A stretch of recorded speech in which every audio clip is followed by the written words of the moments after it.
Muy buenas tardes, hermanos. Espero que el Señor les esté bendiciendo en este día. Les agradezco mucho sus oraciones, les agradezco mucho todo lo que han estado haciendo por mí y ahí en la escuela dominical, siguiendo trabajando en dar las clases. Espero que Dios les siga bendiciendo y aún en mi ausencia puedan seguir dando clase y la puedan dar bien. El propósito de este video es precisamente seguir avanzando, para poder seguir tomando, notas sobre la clase de Isaías y el Antiguo Testamento. Entonces, ese es el propósito de esta clase. Espero que resulte bien. Ya me había desacostumbrado del Zoom desde la época de la pandemia, pero espero que pueda manejarlo con propiedad. Pues vamos a comenzar con la clase. Este, vamos a, este, vamos a comenzar con la clase el día de hoy. Vamos a orar. Señor y Dios, te doy gracias en este día por la vida que nos concedes. Gracias, Señor, por tus bendiciones y por tu amor para con nosotros. Te ruego, Padre, que tú bendigas este tiempo, que sea espiritualmente provechoso. Tú sigas bendiciendo a mis hermanos que están impartiendo clases, a los que están tomando la clase para impartir algo en el futuro, ser usados por ti en algún momento en el área de enseñanza. Tú obres que tú dirijas, Señor, para tu honra y tu gloria. Gracias, Señor, te doy por todas las bendiciones que tú nos das. Te pido esto en el nombre de Cristo Jesús. Amén.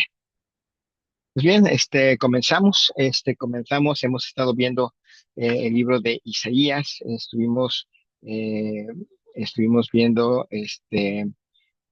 una introducción, estuvimos viendo algo acerca de que el libro de Isaías es como un escenario de asesoramiento matrimonial, donde el matrimonio se ha estado empezando a desquebrajar. Luego también vimos la función de las profecías, que son ya sea anuncios, anunciando alguna enseñanza, algo que necesita saber el pueblo de Israel ante la situación que están viviendo, que están haciendo y predicciones, prediciendo el futuro. No siempre profecía es predecir el futuro. A veces son anuncios de juicio, anuncios de invitaciones a corregir su camino. Este, También vimos 7 consejos para la interpretación de la profecía en las escrituras. Estuvimos viendo la importancia de discernir el contexto inmediato, en qué momento se está escribiendo la profecía. También vimos discernir el tipo de oráculo empleado, si está haciendo un anuncio de juicio, un anuncio de restauración, por ejemplo, algo futuro. También vimos la importancia de estudiar el equilibrio entre lo histórico. Hay momentos en que el profeta está hablando a las personas que están en ese momento viviendo y les está anunciando algo a ellos en particular, aunque tiene aplicaciones para nosotros, pero está teniendo un momento específico en la historia de Israel. Determinar qué tipo de lenguaje se está usando, a veces es poesía, va a haber momentos en que usa poesía y se nota por las figuras retóricas que usa. Otras veces son prosas, está anunciado ya de manera directa y no hay que hacer mucha interpretación. Luego vimos la importancia de colocar estos textos en el lugar general en la historia redentora. ¿De qué está hablando? De antes de la cruz, de después de la cruz. Es importante hacer esta distinción, aunque todas las profecías del Antiguo Testamento se ubican temporalmente antes de la cruz. No ha llegado Jesús, entonces están en ese punto. También hay que tener cuidado con ciertos temas recurrentes y radicales que van a aparecer a lo largo del texto. Entonces, entonces nos ayudan a entender de qué está hablando el libro completo. Y finalmente considerar el uso del Nuevo Testamento, que le está, que cómo usa el Nuevo Testamento ese libro profético, qué significado le está dando a las profecías, y es importante tomar en cuenta esa parte que el Antiguo Testamento realiza. Luego vimos también ya una introducción al libro de Isaías. Vimos esos 2 capítulos, una introducción en capítulo 1 y una introducción en capítulo 2, que nos permitían ver el panorama general del libro. En la introducción del capítulo 1 vimos esa introducción al Isaías histórico, al Israel histórico, a la Jerusalén histórica que estaba viviendo en el siglo 8 antes de Cristo, frente a las invasiones de los asirios. Y luego el capítulo 2 venía una introducción ah, pensando en el Israel futuro, la Jerusalén futura, que inclusive no es la Jerusalén que conocemos el día de hoy, no son los judíos que conocemos el día de hoy, no son los judíos que regresaron en 1948 a su tierra, son otros que están por venir en el futuro. Luego vimos, también alcanzamos a ver el principio uno aplicado al libro de Isaías, conociendo la estructura. Estuvimos viendo que capítulos uno al capítulo 39 primordialmente tratan del Israel histórico, de Judá histórico, de la Jerusalén histórica, del momento en que Isaías vivió, los reyes que vivieron en aquel momento, de los eventos históricos que estaban ocurriendo en ese momento preciso de la historia de Israel. Luego Isaías capítulo 40 al capítulo 66 primordialmente trata de eventos en el futuro de Isaías. Algunos de esos eventos ya son pasado para nosotros, otros todavía están por cumplirse, especialmente la primera venida del Mesías, Isaías 53, por ejemplo, Isaías 40, son cosas que ya son pasado para nosotros, pero para Isaías eran futuro. Y la Nueva Jerusalén, el retorno glorioso de los redimidos, etcétera, son cosas que son futuras para nosotros y que eran futuras también para Isaías. Luego, el principio 2 empezamos a ver un poco acerca de esto, estar alerta para los temas recurrentes y amplios en el libro de Isaías. Eh, los libros de la profecía parecen ser un poquito complicados porque van de un lugar a otro, y cambian a veces drásticamente de un tema a otro tema y eso hace que sea un poquito complicado. Pero hay ciertos temas que aparecen recurrentemente a lo largo de los libros y en Isaías se notan esos temas, van apareciendo aquí, luego aparecen por allá, pero están ahí, se puede hacer una teología bíblica según Isaías de esos temas. Por ejemplo, Jerusalén es uno de esos temas que aparece a lo largo de todo el libro. Y uno de los temas que aparece en este libro es el orgullo. El orgullo aparece en el libro, dice Isaías capítulo 2 versículo 11. La altivez de los ojos del hombre será abatida y la soberbia de los hombres será humillada. Y luego dice Isaías 5:21. Hay de los sabios en sus propios ojos y de los que son prudentes delante de sí mismos. El tema del orgullo de Israel aparece una y otra vez en el libro de Isaías y el Señor lo aborda continuamente. Eh, Detrás de la rebelión de Israel, detrás de la rebelión de las naciones e incluso detrás de nuestras rebeliones del día a día, siempre va a estar ahí el orgullo. El orgullo va a estar ahí presente en esas decisiones que tomamos sin Dios, en esas decisiones, en esas acciones que hacemos en contra de lo que Dios ya nos dice. Eh, Israel como nación no es más que un ejemplo de lo que es toda la humanidad es así.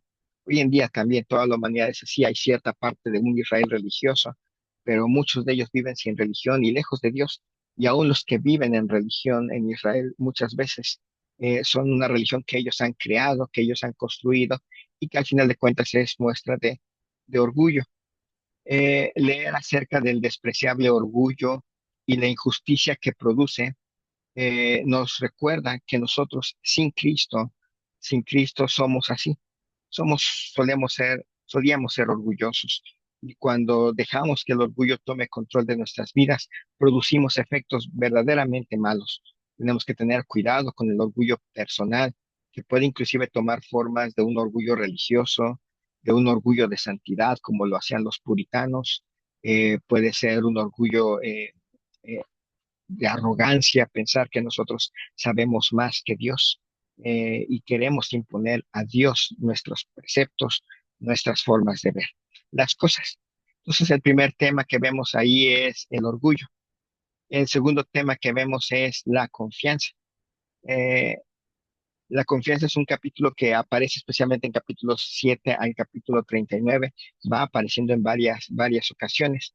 Por ejemplo, en el capítulo 7, el reino del norte, Israel, junto con el reino de Aram, invaden Judá, amenazan a Judá y durante el tiempo del reinado de Acaz, y Dios por medio del profeta Isaías le exhorta al rey Acaz que no haga alianzas con ninguna otra nación extranjera para poder frenar al rey de Israel, del reino del norte. Es más, hasta le dice Isaías, ahí en Isaías 7:12, que le pida una señal para mostrarle cómo Dios está dispuesto a liberarlos. Y acá dice que no, que él no tentaría a Dios demandando una señal, lo cual parece una reacción piadosa, porque ya sabemos que las señales hoy en día es muestra de incredulidad, pero en ese momento era algo así como, no, no voy a pedir señal porque no estoy dispuesto a confiar en Dios. Y el rey Acaz hace una alianza con Asiria y rinde tributo al rey asirio, y los asirios atacan al rey de Aram y al rey de Israel y deportan al reino del norte. Es cuando se produce la primera invasión, la invasión asiria, que destruye al reino del norte y se los lleva cautivos. Este, entonces, eso enoja a Dios porque, en cierta manera, Judá, en su desconfianza, el rey de Judá en su desconfianza, provoca esta invasión que destruye al reino del norte. Y luego el tema continúa ahí en capítulo 31, dice ahí en capítulo 31, versículo 1: hay de los que descienden a Egipto por ayuda y confían en caballos y su esperanza ponen en carros, porque son muchos, y en jinetes, porque son valientes, y no miran al Santo de Israel ni buscan a Jehová. Y aquí ya está hablando ante la inminente invasión asiria, ahora al reino de Judá. Y eso es una invitación bueno, tienen dos opciones: o hacen alianza con los extranjeros o hacen alianza conmigo. Y entonces ellos van a tener que empezar a decidir si van a tener que confiar en Dios o van a querer confiar en los hombres. Entonces, luego sigue avanzando. El tema de la confianza llega a su clímax cuando finalmente el reino de Judá es invadido por los asirios. Pues prácticamente destruyen todas las ciudades que están que están en Judá, y finalmente toman a Jerusalén en estado de sitio. La sitian, la rodean para que nadie salga, nadie entre, y están ahí rodeados, y esto es en el reinado del rey Ezequías. Y parece que Jerusalén no tiene opciones, parece que Jerusalén no tiene salvación, que los egipcios no pueden ir a ayudarlos, que ya no tienen tropas suficientes como para defender a Jerusalén. Y hasta un comandante, el Rabsacés, si ustedes se acuerdan, Rabsacés no es un nombre, Rabsacés es un título nobiliario. Pues el Rabsacés llega y amenaza, se burla de Dios, ahí en Isaías 36, versículos 14 al 20. El comandante del ejército asirio les grita: no os engañe Ezequías, porque no os podrá librar, ni os haga Ezequías confiar en Jehová, diciendo: ciertamente Jehová nos librará. No será entregada esta ciudad en manos del rey de Asiria. ¿Dónde está el Dios de Amat y el de Arfat? ¿Dónde está el Dios de Sefarvaim? ¿Libraron a Samaria de mi mano? ¿Qué Dios hay entre los dioses de estas tierras que haya librado su tierra de mi mano, para que Jehová libre de mi mano? Se burla de ellos, y porque pues tiene la idea, ¿no? Pues los dioses los paganos tenían esa idea de que los dioses los protegían, y si un enemigo los vencía, quería decir que su dios era débil y que había que adoptar la fe del dios, de los dioses de los reyes paganos, de los reyes que les habían conquistado. Y pues obviamente, sabiendo que los demás dioses son falsos, pues fueron cayendo nación tras nación tras nación, y el rey de Asiria se dio la idea de que sus dioses son más potentes, y que pues ya ha podido derrotar a todos esos dioses, que no puede hacer con el Dios de Jerusalén, que es uno, un solo Dios un solo Dios en Jerusalén. Y bueno, el pueblo tiene esa opción: confiar en Dios o confiar en alguien más. Y Ezequías toma la decisión de llevar a la nación a la confianza a Dios. Confían en Dios, que es una actitud diferente a la de Acaz. Y Ezequías finalmente, la fe de la Biblia dice que quien cree en Dios no será avergonzado, y pues Dios libra a Ezequías y a Judá cuando un ángel llega en la noche y destroza el campamento asirio, y el rey de Asiria se regresa a Asiria y allá es asesinado y no vuelve nuevamente a invadir Judá. Entonces, eso es una invitación a confiar en Dios, una invitación a que depositemos nuestra confianza en Dios. El tercer tema que aparece ahí en el libro de Isaías es Dios como el Dios Santo. El libro de Isaías finalmente su esencia es que habla de Dios. Eh, Dios es el centro, recuerden, hemos hablado de la confianza, hemos hablado del orgullo y eso es algo del hombre, pero en realidad el tema principal es quién es Dios. En el libro de Isaías aparece como que Dios es el santo. De hecho, Isaías llama 30 veces a Dios como el santo, mientras que en el resto de la Biblia solamente lo vuelve a tomar vuelve a tomar este título para Dios otras 6 veces.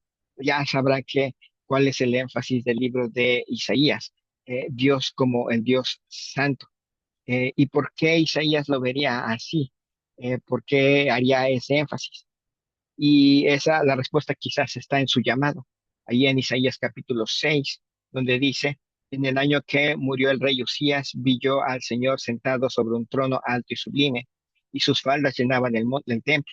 Por encima de él había serafines, cada uno tenía 6 alas, con dos cubrían sus rostros, con dos cubrían sus pies y con dos volaban. Y el uno al otro daba voces diciendo, Santo, Santo, Santo, Jehová de los ejércitos, toda la tierra está llena de su gloria. Ser santo significa estar apartado, estar en un plano completamente diferente.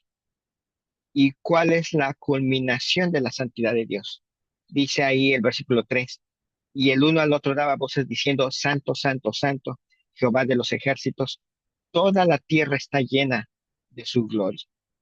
El propósito principal de parte de Dios es que su grandeza y su santidad sean conocidas por todos los seres humanos, sean disfrutadas por todos los seres humanos. De hecho, esa es una de las razones por las cuales hace todo lo que hace, incluyendo salvar al pecador.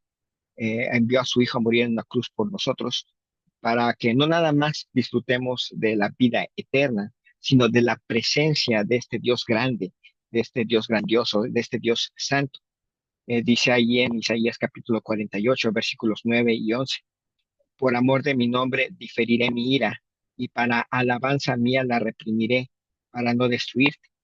Por mí, por amor a mí mismo, lo haré, para que no sea mancillado mi nombre, y mi honra no la daré a otro. Pues nos habla definitivamente de que Dios es santo y que Dios quiere que su santidad sea disfrutada por cada ser humano. Y obviamente no lo podemos hacer si no es a través de Cristo. Entonces, Dios está comprometido con su gloria, Dios está comprometido con su propia santidad. El cuarto tema que viene ahí es Dios como el único e incomparable gobernante de la creación y de la historia. Prácticamente capítulos 40 al 48 nos tratan de este tema. Él es el único e incomparable Dios. Dice Isaías 40:25. ¿A qué pues me haréis semejante o me compararéis? Dice el santo. Y luego dice Isaías 45, versículos 5 y 6. Yo soy Jehová y ninguno más hay. No hay Dios fuera de mí. Yo lo ceñiré porque, porque no me conociste, para que se sepa desde el nacimiento del sol y hasta donde se pone, que no hay más que yo. Y luego Isaías capítulo 45, versículos 21 y 22. ¿Quién hizo oír esto desde el principio y lo tiene dicho desde entonces? Sino yo, Jehová. Y no hay más Dios que yo, Dios justo y salvador, ninguno otro fuera de mí. Mirad a mí y sed salvos todos los términos de la tierra, porque yo soy Dios y no hay más. Él es el único Dios, el único e incomparable Dios. Este tema se vuelve particularmente preponderante durante estos capítulos que hemos leído, 40 hasta el 48, y es un tema importante, y es recordar que tenemos un Dios que es incomparable. Las demás deidades que el hombre ha hecho, e inclusive algunas deformidades del Dios del Dios bíblico que el hombre ha creado después, tienen como base pues engrandecernos, engrandecer al hombre o magnificar los defectos del hombre, pero el Dios de la Biblia es único. El Dios de la Biblia que aparece en la Biblia, que se describe en su palabra, es un Dios incomparable que no tiene a ningún otro Dios a su altura. Eso lo podemos ver en que, por ejemplo, no hay una lucha entre el bien y el mal, si el bien va a ganar o el mal, no, porque Dios es incomparable y está muy por encima del mal y muy por encima de nosotros. Entonces hemos visto el orgullo, la confianza, Dios como el santo, Dios como el único e incomparable gobernante. Y luego viene un quinto tema o sexto tema, un, dos, tres, cuatro. Dios como el único redentor. Sí, es el quinto tema. Dios como el único redentor. Dios siendo el único gobernante significa que solamente Él puede salvar. No hay otro Dios que pudiera salvar a la gente. Lo demuestra en las historias que relata el libro de Isaías. Dice Isaías 54:5, porque tu marido es tu hacedor, Jehová de los ejércitos es su nombre, y tu redentor, el Santo de Israel, Dios de toda la tierra será llamado. Luego Isaías 54:8, con un poco de ira escondí mi rostro de ti por un momento, pero con misericordia eterna tendré compasión de ti, dijo Jehová, tu redentor. No hay otro redentor, no hay nadie que pueda dar salvación. Más adelante va a retomar este tema el libro en los evangelios, pero el hecho es esto, no hay salvación fuera de Dios. No hay salvación fuera del Dios de la Biblia, no fuera del Dios que algunos se han creado, sino fuera del Dios que aparece en la palabra, en su palabra. El sexto tema es el remanente. Es un tema muy importante. Lo va a retomar, por ejemplo, Romanos, allá en el Nuevo Testamento. ¿A quién salva Dios? Él no salva a todos. Queda claro que Él salva a un remanente. El resto muchos van a morir durante las guerras, y solamente un grupito pequeño va a alcanzar a sobrevivir. Dice Isaías capítulo 10 versículos 20 al 21. Acontecerá en aquel tiempo que los que hayan quedado de Israel y los que hayan quedado de la casa de Jacob nunca más se apoyarán en el que los hirió, sino que se apoyarán con verdad en Jehová, el Santo de Israel. El remanente volverá, el remanente de Jacob volverá al Dios fuerte. Y obviamente, en cierta manera, habla de los remanentes que vendrían después con Esdras, Nehemías, hasta cierto punto del remanente que regresa en 1948. Pero la característica principal es que este remanente se apoya en Dios. Este remanente es fiel al Señor, cosa que no sucede en el remanente que regresó a fundar la nación de Israel en el siglo pasado. Este es un remanente que es fiel, que se apoya en Dios, que reconoce que Dios es su único redentor y salvador. Entonces, esto es un poquito diferente.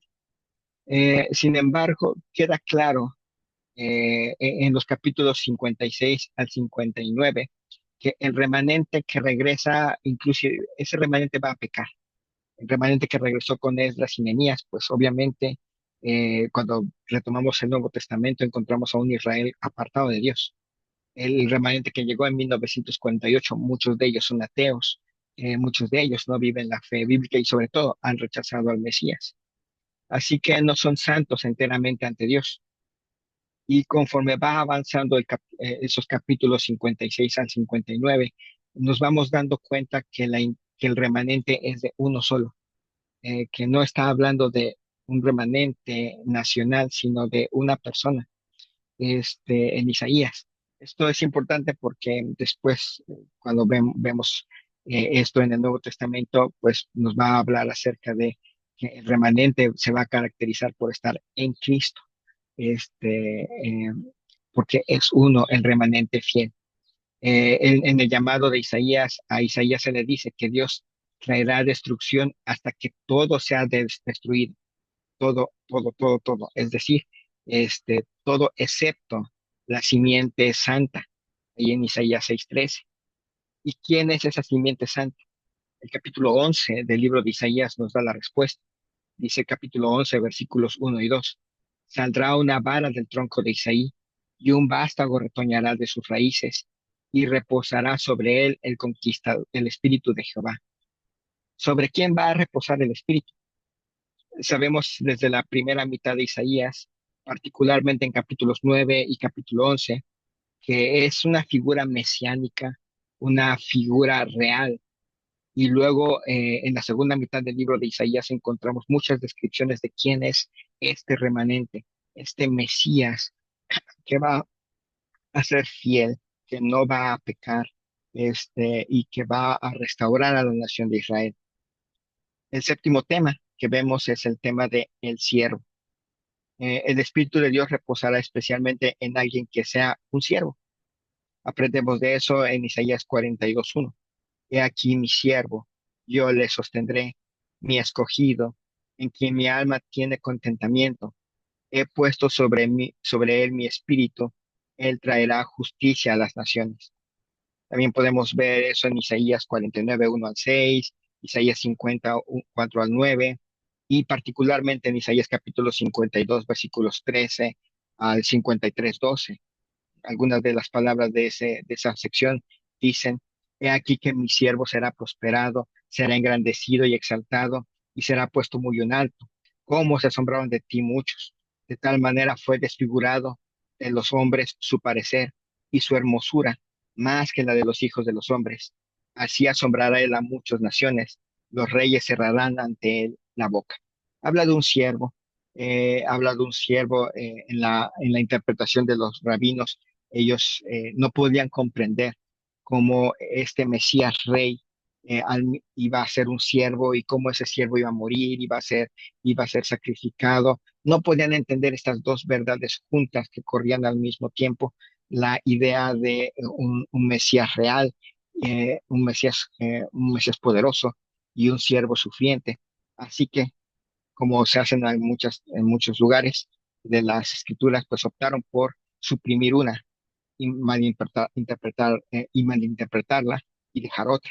Así que cuando los judíos vivían en tiempos de Jesús, esperaban a ese Mesías reinante, no a ese Mesías sufriente. ¿Y cómo interpretaron esto? Pues lo interpretaron pensando que se refería a Israel. Israel era el siervo sufriente que iba a sufrir de las naciones, que iba a sufrir en las guerras, que iba a dar su vida, pero no estaban pensando en el Mesías, en el Mesías como siervo. Y esto se junta con el octavo tema, que es el de el Mesías como el conquistador. Asombrosamente, después de Isaías 53, aprendemos que el Espíritu de Dios reposará no solo en uno, que es el siervo sufriente, sino en uno que es un conquistador. Y se preguntaría uno: ¿es el mismo individuo? ¿El siervo sufriente y el conquistador es la misma persona? Parece que sí.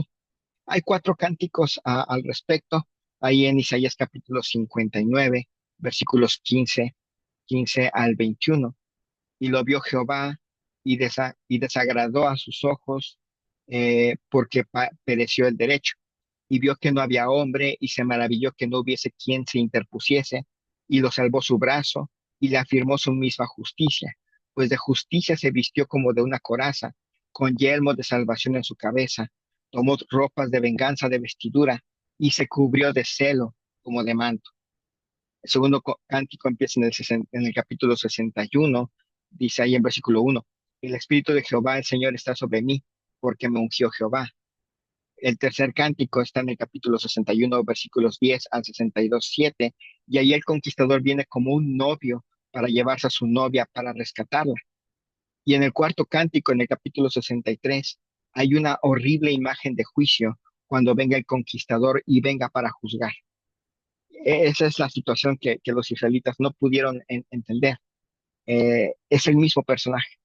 El siervo sufriente y el Mesías conquistador son la misma persona, Y obviamente el siervo sufriente tenía que venir a sufrir primero y después vendría como el siervo conquistador, como el siervo, como el Mesías conquistador.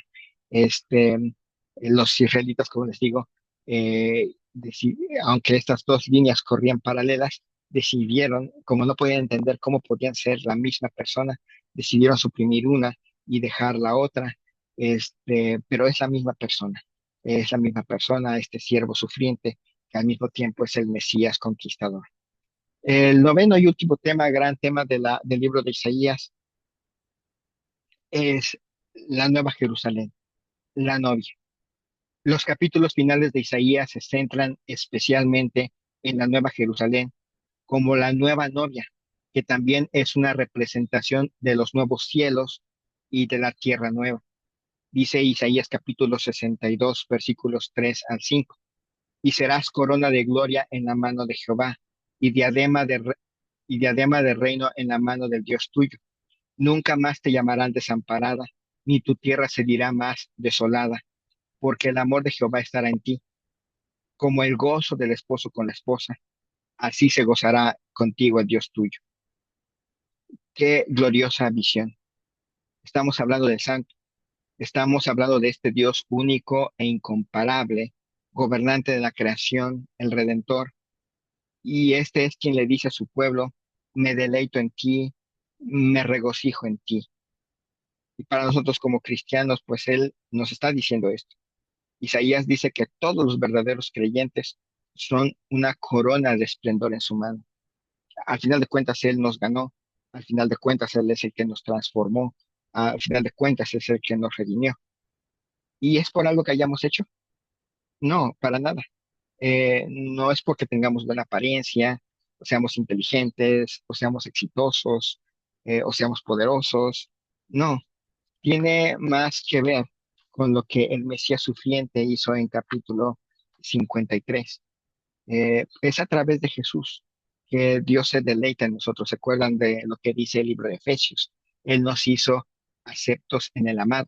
No somos aceptos por nosotros mismos, sino porque estamos en Cristo. Entonces, este principio 2 nos muestra estos grandes temas que son recurrentes en el libro de Isaías y espero que les sea, que podamos recordarlos y verlos cuando leamos el libro de Isaías.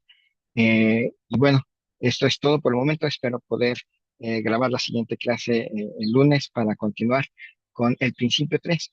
Hemos visto el principio 1, la estructura. Recuerden que hay dos porciones en el libro de Isaías, una porción histórica, del capítulo 1 al capítulo 39, y una porción, diríamos, profética del capítulo 40 hasta el capítulo 66. Y luego vimos el principio 2, que es estar alerta para los temas recurrentes y amplios. Y ahí estuvimos viendo estos temas. Uno, el orgullo. Dos, la confianza. Tres, Dios como el santo.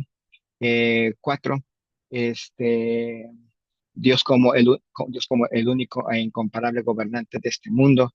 Cinco, Dios como el único redentor. Seis, el remanente. Siete, el siervo sufriente. Ocho, el conquistador.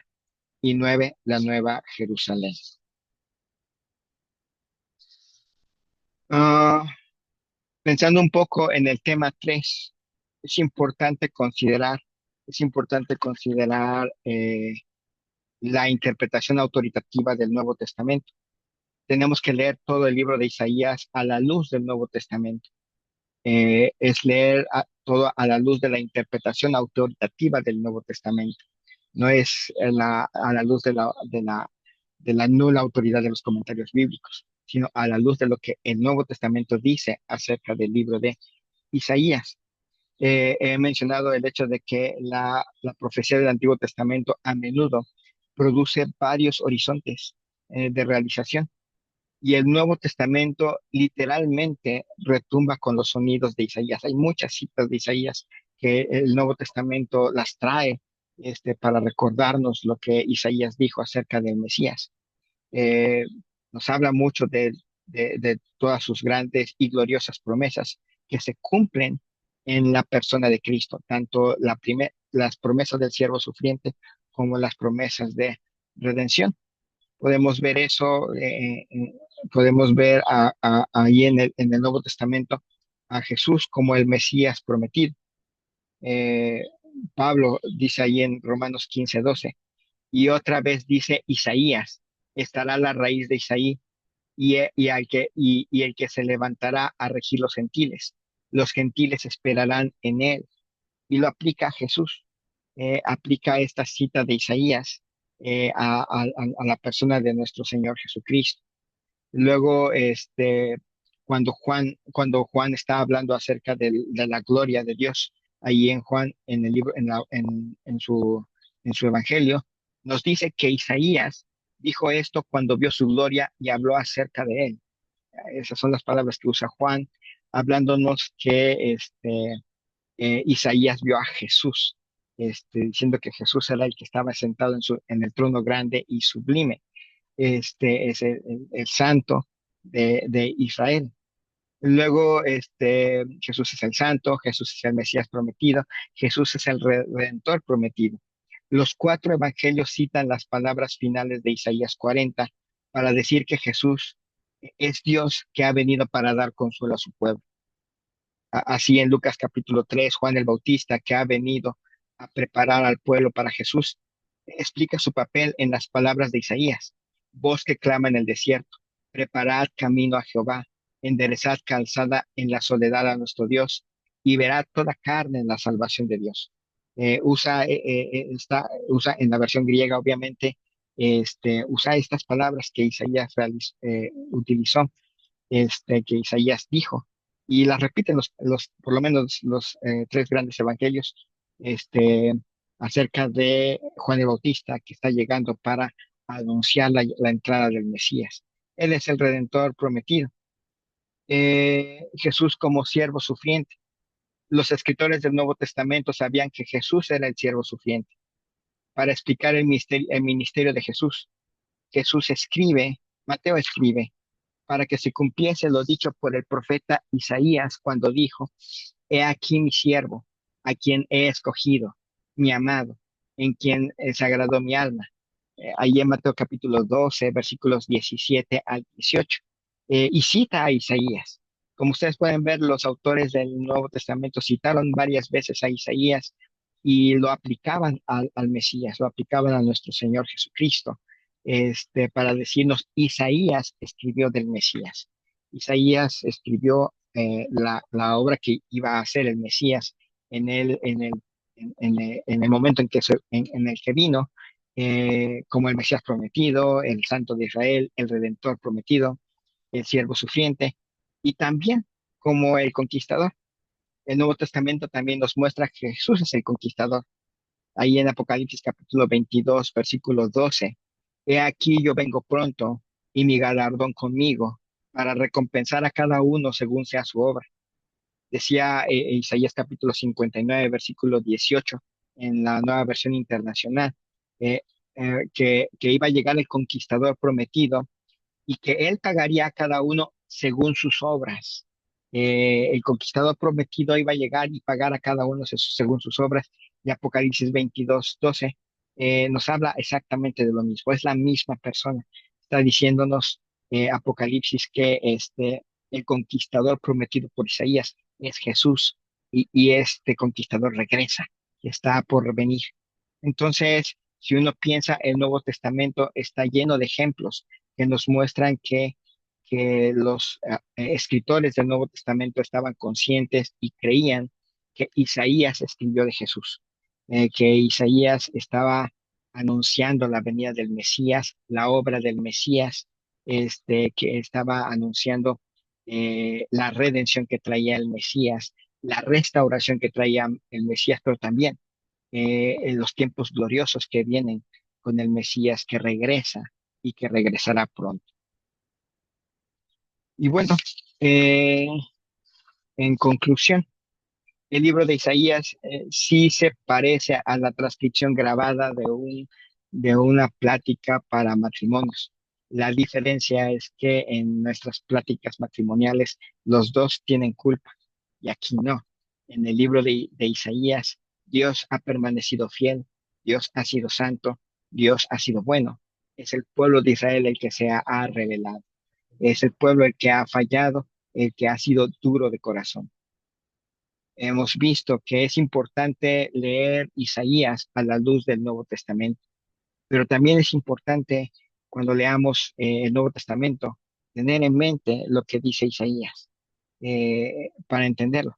Muchas cosas que son no tanto complicadas, pero que les entendemos más cuando vemos esas imágenes del Mesías que aparecen en el libro de Isaías y cómo se dividen entre su primera venida y su segunda venida. Y recordar qué significa que Jesús es santo, que es un redentor y que es un conquistador, quién es Dios, por ejemplo, qué es el pecado, cómo es Dios. ¿Realmente Dios tiene el control de las cosas? Y Isaías nos da una preinterpretación de lo que vendría en el Nuevo Testamento. Da sentido a muchas palabras usadas en el Nuevo Testamento acerca de el Mesías. ¿Quieres entender y conocer y amar a Jesús? Eh, Te animo a leer Isaías. Animen a sus alumnos a leer Isaías. Es un muy bonito libro, un muy precioso libro. Bueno, con esto terminamos la clase. Pues ya nos aventamos toda la clase completa. Si tienen dudas, preguntas, algo que quieran agregarle o algo que quieran comunicar, pues no duden en mensajearme. Yo espero estar pronto nuevamente allí con ustedes porque obviamente la clase presencial es mucho más edificante en cierta manera. Pero bueno, haciendo un poquito de esfuerzo para poderles dar una idea de lo que viene en esta sesión. Pues me da gusto saludarles y espero que se encuentren bien. Me da gusto nuevamente estar con ustedes. Dios les bendiga y nos vemos pronto.